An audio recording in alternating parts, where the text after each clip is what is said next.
ఎన్నాళ్ళు ఈ మూగ భావాలు సెలయేటి తెరచాపలు నాలోని మౌన గీతాలు నెమలెమ్మ కనుపాపలు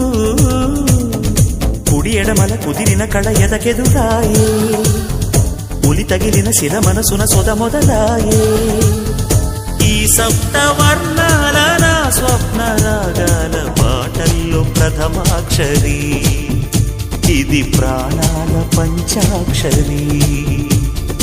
ఏ కొమ్మక కొమ్మ కొంగొత్త రాగం తీసిందిలే కోయిల సుమగీతాల సన్నాయిలా ఏ పువ్వు కాపు నీ పూజ కోసం పూసిందిలే దివ్వెల నీ పాదాలకే మూవల ఒక దేవత దివి దిగి వచ్చి